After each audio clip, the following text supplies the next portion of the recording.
So guys, जैसा कि हमने पिछले एपिसोड में देखा कि वांग क्यू युवाओं को बचाने के लिए होली सेक्रीफाइस की मदद से उसकी मार्शल सोल बन गई। दी तियान को इस बारे में पता चल गया और वो श्रेक एकेडमी पर अटैक करके युवाओं को मारने की प्लानिंग बना रहा था। फिर अब हम युवाओं को देखते हैं, वो क्यू से कहता है कि तुम अपनी मोम को लेकर यहाँ से चली जाओ, मुझे कुछ वक्त अकेले रहने की जरूरत है। क्यू उसके पास जाने लगती है, लेकिन नाशुई ने उसे रोक दिया। वो युवाओं से कहती है कि तुमने मेरी जान बचाने के लिए खुद की जान खतरे में डाल दी और मैं इस एहसान को कभी नहीं चुका पाऊंगी। मैं तुमसे और टैंक सेक्ट के लीडर से किसी खास चीज के बारे में बात करना चाहता हूँ, मगर उससे पहले तुम अपना काम पूरा कर लो। मैं क्यू को लेकर टैंक सेक्ट में जा रही हूँ, हम वहाँ रुककर तुम्हारा इंतजार करेंगे। मुझे उम्मीद है कि तुम बिना किसी परेशानी के अपना काम खत्म करके जल्दी वापस आओगे। याओ उन्हें फ्लाइंग सोल टूल देकर कहता है कि आप मेरे सीनियर ब्रदर को बता देना कि मैं एकदम सुरक्षित हूँ और जल्दी वापस आऊंगा। खासकर आपको श्रेक एकेडमी को ग्रेट स्टार 2 फॉरेस्ट पर नजर रखने के लिए कहना होगा। क्यू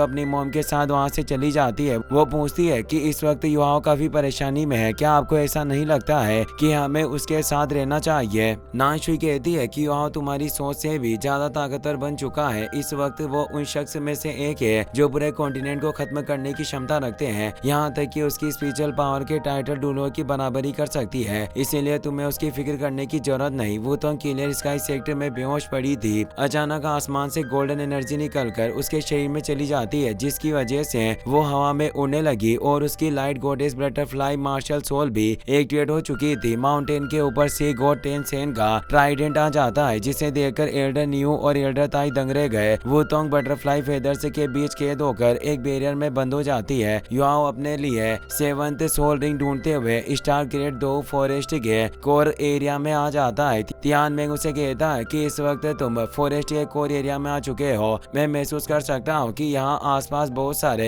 पावरफुल सोल बिस्ट मौजूद है। ये कहते हुए अपने ह्यूमन फॉर्म में आ गया। उसे ह्यूमन फॉर्म में देखकर युवाओं के होश उड़ गए। वो पूछता है कि आखिर तुम ह्यूमन फॉर्म में कैसे आ गए? तियान मेंग कहता है कि जब फेथ एम्परर ने खुद को सेक्रीफाइस किया तो उसकी डिवाइन एनर्जी की मदद से ह्यूमन फॉर्म में बदल गया। इसके साथ होली सेक्रीफाइस की वजह से तुम्हारी सोल पावर लेवल 60 से अपग्रेड होकर सीधे लेवल 70 पर पहुंच गई। पहले तुम्हारी हेवन एंड अर्थ के मेल और अब फेथ एम्परर के सेक्रीफाइस की मदद से तुम्हें सोल सेज बनने के लिए सिर्फ एक सोल रिंग की जरूरत है। तुम्हें अब अपने लिए एक अच्छी सी सोल रिंग ढूंढनी होगी। याओ कहता है कि भले ही वांग क्यू ने मरते हुए अपनी सारी पावर मुझे दे दी, पर मुझे डर है कि उसके मरने की वजह से पूरे स्टार 2 फॉरेस्ट में आकर मच गया होगा और इससे श्रेक सिटी खतरे में पड़ सकती है। तियान मेंग कहता है कि तुम सही कह रहे हो। वांग क्यू की मौत की वजह से स्टार 2 फॉरेस्ट के सेवेज बिस्टे को काफी गुस्सा आया होगा और वो यकीनन श्रेक एकेडमी पर हमला करेंगे। पर श्रेक एकेडमी की नींव हजारों सालों पुरानी है। मुझे नहीं लगता कि उन्हें हराना बिस्टे के लिए इतना आसान होगा। इसके साथ बिस्टे को अटैक करने के लिए प्लानिंग की जरूरत होगी। याओ कहता है कि मैं इसी वजह से अपने लिए सोल रिंग ढूंढ रहा हूँ, ताकि बिस्टे के अटैक करने से पहले मैं ताकतवर बन जाऊँ। मैं अभी भी महसूस कर सकता हूँ कि स्टार 2 फॉरेस्ट में हद से ज्यादा हलचल हो रही है और हमारे आसपास भी खतरा मौजूद है। तियान मेंग अपनी बिस्ट फॉर्म में आ गया और युवाओं से लेकर आगे बढ़ता है। Second number savage beast evil eye emperor को युवाओं की फेथ पावर के बारे में पता चल गया था और उसे मारने की प्लानिंग बनाने लगा। दूसरी तरफ टैंक सेक्ट के मेंबर्स युवाओं के वापस न लौटने से परेशान हो रहे थे। केतो कहता है कि हमें सनराइज सिटी से आए हुए 3 दिन हो चुके हैं, पर अभी भी युवाओं का कोई पता नहीं चला। बेबे कहता है कि पिछले कुछ वक्त में युवाओं ने बहुत सारी परेशानियों का सामना किया है और इस बार भी उसने सोल मास्टर्स को बचाने के लिए अपनी जान खतरे में डाल दी। मुझे डर है कि अगर उसे कुछ हो गया तो वुतोंग को होश आने के बाद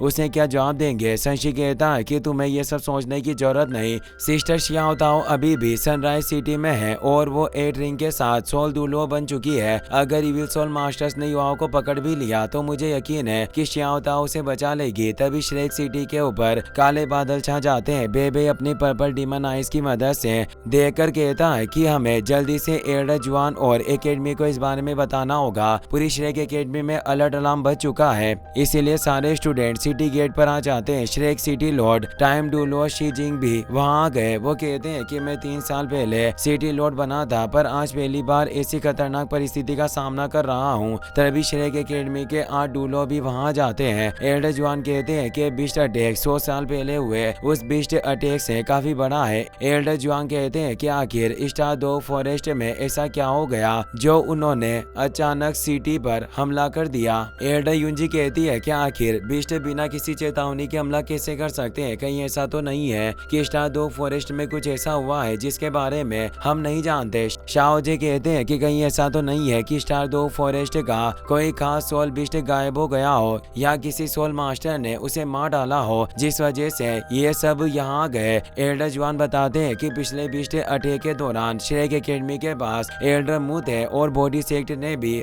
हमारी मदद की थी। उस वक्त बिस्ट गॉड और एल्डर मु के बीच एक सौदा हुआ था कि सोल मास्टर स्टार दो फॉरेस्ट के किसी भी खास बिस्ट को नहीं मारेंगे, पर इस बार बिस्ट ने सौदा तोड़ दिया तो यकीनन कुछ गंभीर बात होगी। सुनजी कहती है कि इतने सारे बिस्ट को देखकर मैं यकीन के साथ कह सकता हूँ कि यह सब खुद बिस्ट गॉड दी तियान के आदेश पर यहाँ आए हैं। एल्डर जुआन तेजी से दी तियान के सामने चले गए। वो पूछते हैं कि आखिर ऐसा क्या हो गया जो तुम इतने सारे सोल बिस्ट को लेकर सिटी में चले आए? तुम क्या करने के बारे में सोच रहे हो? दी तियान कहता है कि तुम एक मामूली इंसान होकर मुझसे वजह पूछ रहे हो। एल्डर जुआन कहते हैं कि हमारे बीच एक सौदा हुआ था कि हम बिना वजह एक दूसरे के लिए परेशानी खड़ी नहीं करेंगे, तो तुम ये सब क्यों कर रहे हो? दी तियान कहता है कि तुम थ्री आइड गोल्डन लायन को तो जानते होगे, तुमने उसे चोट पहुंचाकर सौदा तोड़ा है। इससे सब हैरान हो गई। उन्हें समझ नहीं आता कि आखिर थ्री आइड लोयन को किसने चोट पहुंचाई। दी तियान कहता है कि अगर ये सब थ्री आइड गोल्डन लायन के बारे में नहीं होता तो मैं कभी भी इतने बिस्ट की मदद से श्रेक एकेडमी पर हमला नहीं करता। कुछ दिनों पहले हमें पता चला कि फेथ एम्परर मर चुकी है। एल्डर जुआन इससे दंग रह जाते हैं। वो कहते हैं कि आखिर तुम ये कैसी बात कर रहे हो? हम में से किसी ने भी फेथ एम्परर को नहीं मारा। तुम हमारे ऊपर इतना बड़ा इल्जाम कैसे लगा सकते हो? वो कहता है कि भले ही तुमने फेथ एम्परर को नहीं मारा, पर उसने तुम्हारी श्रेक एकेडमी के एक स्टूडेंट के लिए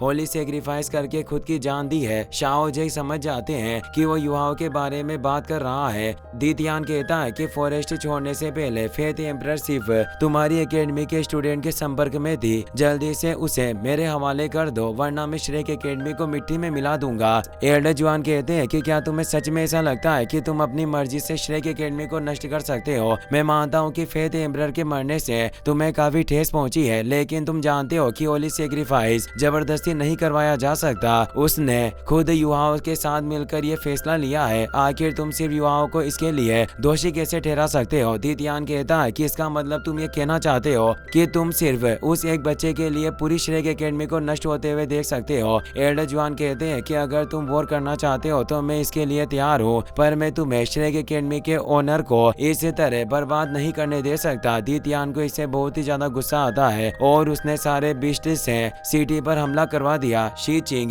सैनिकों को सोल कैनन के साथ तैयार कर देते हैं और सेवन डुलो भी लड़ने के लिए तैयार थे। एल्डर जुआन अपने गोडली ताओती मार्शल सोल को एक्टिवेट करके दी तियान से लड़ने लगते हैं। उन दोनों की फाइट की वजह से वहाँ बहुत ही ज्यादा खतरनाक एनर्जी रिलीज होती है। युवाओं तियान मेंग के साथ स्टार दो फॉरेस्ट में घूम रहा था। अचानक एक डिवोरिंग ड्रैगन तेजी से उनकी तरफ भागते हुए आता है। युवाओं और तियान मेंग के पेड़ के पीछे छिप गए। उसे एल्डर मु की बात याद आती है। उन्होंने बताया था कि डिवोरिंग ड्रैगन अर्थ ड्रैगन टाइप सोल बिस्ट में सबसे ज्यादा पावरफुल है। वो बहुत ही ज्यादा खतरनाक होते हैं और उनके पास जन्मजात पावरफुल सोल स्किल होती है जिसे डिवोरिंग हेवन एंड अर्थ के नाम से जाना जाता है। डिवोरिंग ड्रैगन अपने दुश्मनों की बॉडी को निगलकर खुद के शरीर को ठीक करके अपनी ताकत बढ़ा सकते हैं। तियान मेंग कहता है कि मैं यकीन के साथ कह सकता हूँ कि यह डिवोरिंग ड्रैगन कम से कम 10,000 साल पुराना होगा। डिवोरिंग ड्रैगन किसी से डरकर भाग रहा था मगर वो जमीन पर गिर जाता है। युवाओं कहता है कि यह किसी से अपनी जान बचाकर भाग रहा है, पर आखिर कौन इसे इतनी बुरी तरह से घायल कर सकता है? Devouring dragon devouring heaven and earth skill की मदद से आसपास की सोल एनर्जी एब्जॉर्ब करने लगता है। युवाओं अपनी सिमुलेशन स्किल का इस्तेमाल करके छिपने की कोशिश करता है, पर उसकी स्किल काम नहीं करती। तभी डिवोरिंग ड्रैगन ने उसे देख लिया और उसे खाने लगता है, पर युवाओं वांग क्यू की डेस्टिनी बोन की सोल इंपैक्ट स्किल की मदद से उस पर हमला कर देता है, जिसकी वजह से डिवोरिंग ड्रैगन की गर्दन कटकर जमीन पर गिर गई। उसके मरते ही उसकी ब्लैक सोल रिंग बॉडी से बाहर आ जाती है। यह देखकर तियान मेंग के होश उड़ गए। वो कहता है कि तुमने अपने एक ही अटैक में 10,000 साल पुराने पावरफुल डिवोरिंग ड्रैगन को मार डाला। आखिर तुम्हारी स्पिरिचुअल पावर इतनी ज्यादा खतरनाक कैसे हो गई? युवाओं उसकी बातों का कोई जवाब नहीं दे रहा था क्योंकि वो इविल आई एम्परर के इल्यूजन में फंस जाता है। वो अपनी जगह से हिल भी नहीं पा रहा था और उसे चक्कर आने लगते हैं। वेंस उसे जकड़कर मारने की कोशिश करती है, लेकिन युवाओं ने उन्हें खुद से दूर कर दिया। अचानक वहाँ खून की बारिश होने लगती है। वो सोचता है कि किलिंग, हेट्रेड और एंगर जैसे नेगेटिव इमोशन एक एक साथ आने की वजह से मैं अपने कॉन्शियसनेस को संभाल नहीं पा रहा था। अगर वांग क्यू की डेस्टिनी बोन मेरे पास नहीं होती तो मुझे डर है कि मैं इससे बाहर नहीं निकल पाता। यह सब एक स्पिरिचुअल इल्यूजन है। मुझे जल्दी यहाँ से बाहर निकलना होगा वरना मैं जिंदा नहीं बच पाऊंगा। वो अपने नेक्रोमेंसी मैजिक को अपनी सोल स्किल के साथ जोड़कर उस स्पिरिचुअल इल्यूजन को पूरी तरह से नष्ट कर देता है। वो सोचता है कि मास्टर इलेक्ट्रोलक्स के नेक्रोमेंसी मैजिक की वजह से मेरी सोल स्किल की पावर सच में काफी बढ़ चुकी है। तियानमेंग कहता है कि तुम्हारे ऊपर एक स्पिरिचुअल अटैक हुआ था और मैं यकीन के साथ कह सकता हूँ कि यह सब इविल एम्परर इविल आई टायरेंट ने किया होगा। युआओ तेजी से भागकर इविल एम्परर के सामने चला जाता है। वो कहता है कि तुम्हारे पास सच में फेथ एम्परर की डेस्टिनी पावर है। तुम्हें मारने के बाद वो पावर मेरी हो जाएगी। युआओ सोचता है कि भले इस वक्त मैं सोल सेज नहीं बन सकता पर सोल पावर के मुकाबले में देखा जाए तो मैं आसानी से 1 लाख साल पुराने बिस्ट को हरा सकता हूँ। इसके साथ मेरे पास वांग क्यू की दी हुई पावर भी है। मैं आसानी से इस बैटल को जीत सकता हूँ। इविल एम्परर स्पिरिचुअल स्टॉर्म से उस पर हमला करता है। युआओ को इससे कोई फर्क नहीं पड़ता पर तियानमेंग दूर हो गया था। युआओ अपने सोल पावर की मदद से उसे संभालता है। इविल एम्परर उनके सामने आ गया था। तियानमेंग कहता है कि यह सच में 1 लाख साल के कल्टिवेशन वाला इविल एम्परर है। इसी के साथ ये एपिसोड यहीं पर खत्म हो जाता है।